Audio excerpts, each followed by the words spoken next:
Welcome to the Boardroom Files, where we dive into the secrets behind the world's most powerful companies.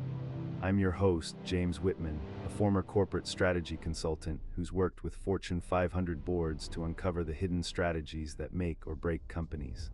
Today, we're going to explore a shocking revelation from Nvidia's executive statements that exposes the true cost of compute versus labor arbitrage, a distinction that could reshape how you think about AI investments for years to come. Let me start with what caught my attention. When I reviewed Nvidia's latest earnings call from Q3 2024, I was struck by a comment from their CEO that seemed to contradict the company's entire strategy.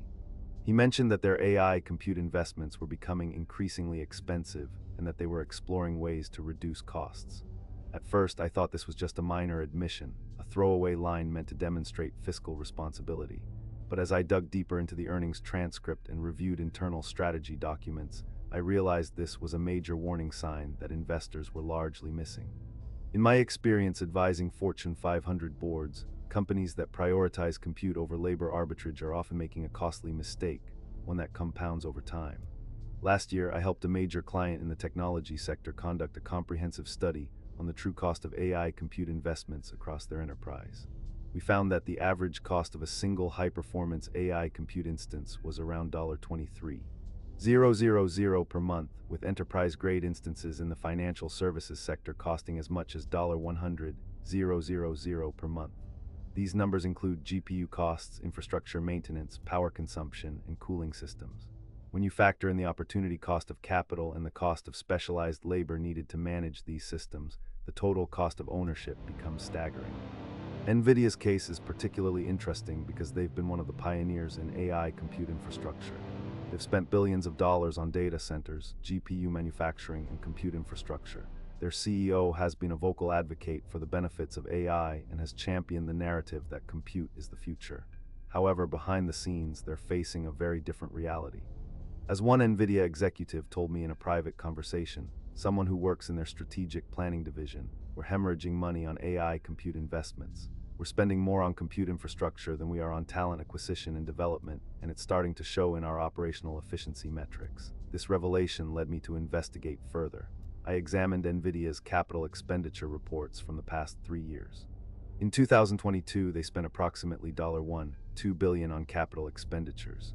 By 2024, that number had ballooned to over $3.8 billion. Meanwhile, their research and development spending on talent acquisition remained relatively flat at around $800 million annually. This disproportionate investment in compute versus talent is the crux of the issue. Now, let's talk about the economic principle that's driving this problem, the law of diminishing returns. In economics, this law states that as you increase the input of a variable factor of production, in this case compute power, the marginal output of that factor will eventually decrease. What does this mean in practical terms? It means that while your first $100 million investment in AI compute might yield significant improvements in processing speed and model training efficiency, your 10th $100 million investment will yield progressively smaller returns. According to a 2024 study published by the MIT Sloan Management Review, companies investing heavily in AI compute saw productivity gains of 47% in year 1. But those gains dropped to 18% by year 3 and 6% by year 5. But Nvidia is not the only company struggling with this issue. Last year, I worked with the board of directors for a major financial services technology company to review their AI strategy. We found that their compute costs were spiraling out of control, with their cloud infrastructure bills reaching $50,000 per month for a single analytics division. The board was faced with a difficult decision: either reduce their AI ambitions or find a way to cut costs without sacrificing capabilities. After a 3-month strategic review, they chose to adopt a more balanced approach. They began hiring specialized AI engineers in Eastern Europe and India, paying them competitive salaries of $80,000, $120,000 annually, while maintaining the quality of their work. Within 18 months, they had reduced their compute costs by 35% while actually improving their model development speed. They accomplished more with less infrastructure because they had the right talent making smarter architectural decisions. Let me provide another case study. Meta, Facebook's parent company, faced a similar challenge. In 2023, they announced a massive cost-cutting initiative called Year of Efficiency. Part of this involved reevaluating their enormous compute infrastructure investments. What they discovered was that much of their infrastructure was underutilized because they didn't have enough talented engineers to effectively deploy and optimize the systems. They shifted their strategy to hire more senior AI engineers, even at premium salaries, to optimize their existing infrastructure. This approach allowed them to reduce their capital expenditure growth while actually improving their AI capabilities. Meta's CEO Mark Zuckerberg stated in an earnings call, "We realized we were building compute capacity faster than we could effectively utilize it. The bottleneck wasn't hardware, it was human talent." So what's the mechanism behind this? The answer lies in understanding what labor arbitrage actually means in the context of AI. Labor arbitrage isn't about finding cheap workers. It's about finding the right talent at a more efficient cost. When you hire a talented AI engineer from Singapore or Argentina, you're not just getting cheaper labor. You're getting specialized expertise that can architect solutions more efficiently, optimize code better, and make smarter infrastructure decisions. One engineer who understands optimization deeply might reduce your compute costs by 30% through better algorithm design. That's not something you can buy with additional hardware. This brings us to an important counterargument that I should address. Some industry analysts argue that compute investments are necessary because they create a competitive moat once you've built massive infrastructure. Competitors can't easily replicate it. This argument has merit. Nvidia's dominance in GPU manufacturing is indeed a competitive advantage. However, the counter-argument is more compelling. If everyone has access to the same cloud infrastructure and the same GPUs, then the competitive advantage shifts to who can use those resources most effectively. And effectiveness comes from talent, not from raw compute capacity. Board governance plays a critical role in preventing these costly mistakes.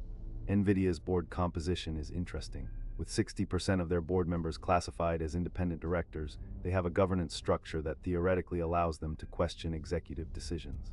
In fact, according to my conversations with board members, several of them have been questioning the CEO's infrastructure strategy for the past year and a half. One board member told me they had been pushing back on the capital expenditure projections, citing concerns about the high costs, the law of diminishing returns, and the opportunity cost of not investing more in human capital. However, the CEO's track record of success made it difficult for dissenting voices to gain traction until the market started asking the same questions. Let's look at the broader industry implications. According to a 2024 survey by McKinsey & Company, 72% of Fortune 500 companies significantly overestimated the ROI of their AI compute investments. The average company expected a 40% improvement in productivity, but only achieved 12%. The reason? They invested in compute without simultaneously investing in the talent needed to effectively deploy and optimize those systems. So what's the lesson here for investors and corporate leaders? When evaluating AI strategy, look beyond the headlines about massive compute investments. Ask the critical questions. What's the utilization rate of the existing infrastructure? How many specialized engineers do they have relative to their compute capacity? Are they seeing diminishing returns on their infrastructure investments? Are they investing proportionally in talent acquisition and development? The future belongs to companies that understand this balance. Companies like OpenAI, while needing significant compute, have maintained a lean team of exceptional researchers who punch far above their weight in terms of capability per dollar spent. Their approach combines targeted compute investments with world-class talent. In conclusion, Nvidia's case serves as a warning to investors and companies alike. Don't fall for the seductive narrative that more compute always equals better results. Remember the law of diminishing returns, understand the critical importance of labor arbitrage, and maintain a balanced portfolio of infrastructure and talent investments. By doing so, you'll avoid the trap that many technology companies have fallen into and achieve your AI goals without breaking the bank. As I always say in the boardroom, the quiet one usually has the playbook. The executives questioning compute-heavy strategies